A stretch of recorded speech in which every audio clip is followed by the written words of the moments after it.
You're in banter mode now. Lighthearted self-deprecation, observational humor, and a ChatGPT co-pilot navigating the ridiculousness of everyday gaming. Welcome to Banterbloom, a fresh Terraria world where the only thing greener than the grass is me. I've got less than 10 hours of experience, so expect bold decisions, questionable priorities, and a tree population that's about to suffer dramatically. Will I build a majestic home, or will I trap NPCs in emotionally sterile grid boxes? Will I defeat the Eye of Cthulhu, or just get chased around by sentient eyeballs while screaming? There's only one way to find out. Grab your axe, bring your puns, and let's bloom some banter. They say talk to your plants, I just scream while swinging an axe.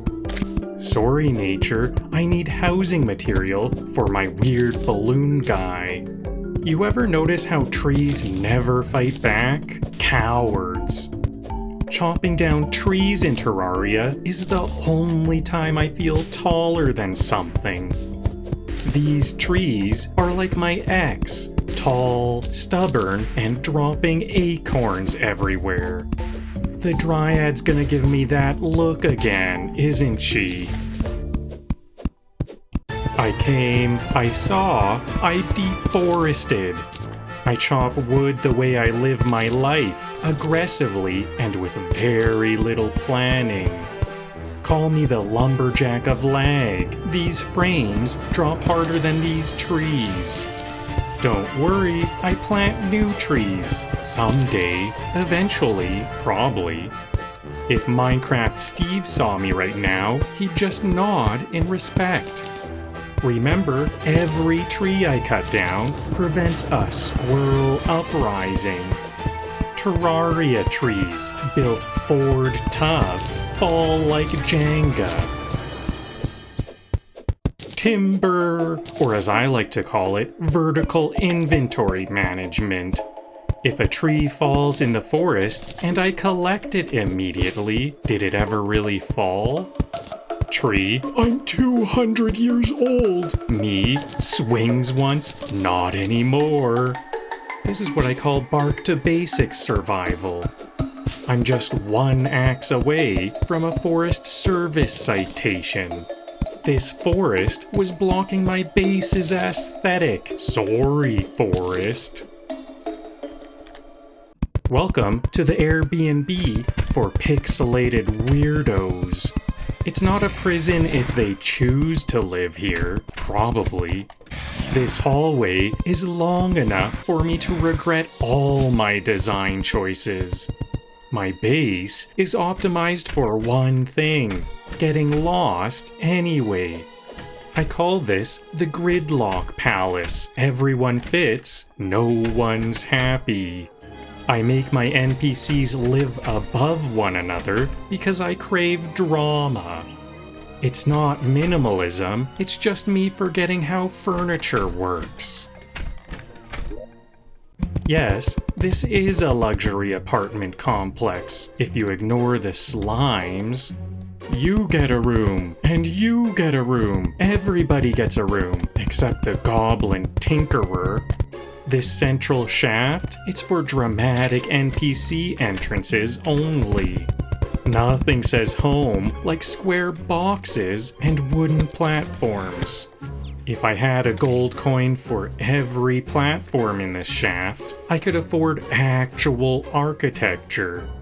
They said I couldn't make a beautiful base, and they were right, but it's functional.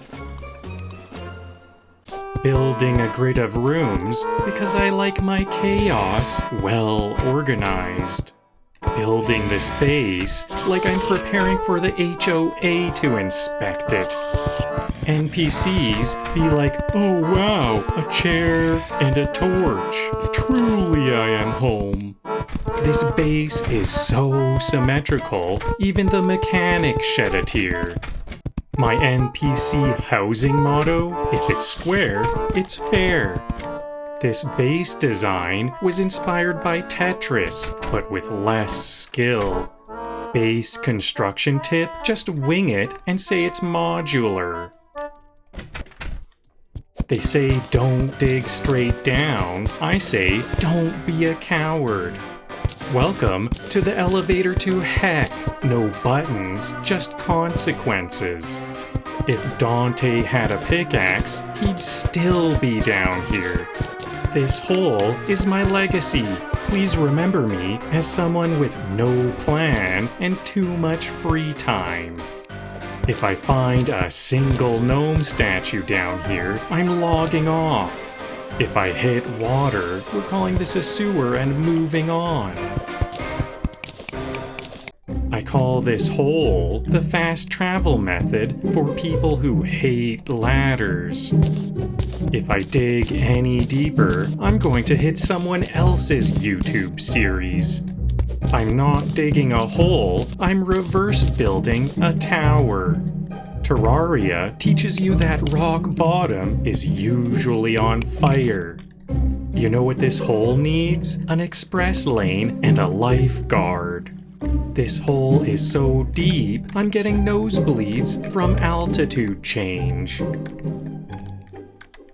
This elevator is brought to you by gravity and poor decision making. Every block I mine is one step closer to lava-induced panic. This tunnel goes so deep, even the guides got anxiety. There's no light at the end of this tunnel, just pain and ash. I'm one block away from calling this the Nope Shaft. This isn't mining, this is vertical chaos therapy. Every swing of this pickaxe is a cry for help and adventure. And that's a wrap on day 1 in Banterbloom. We laid down the bare-bones blueprint of civilization, an elegant 4x2 grid of tiny wooden rooms that absolutely scream affordable housing for NPCs only. We've got a central shaft for dramatic entrances, a hallway at the bottom for awkward social interactions, and a elevator that goes just deep enough to make me nervous. Also, shout out to the trees, chopped on the left and planted on the right, traumatized in between. And just when we thought we were done, we stumbled upon a suspiciously convenient minecart track. So next episode, we follow the rails and see if they lead to treasure or trauma.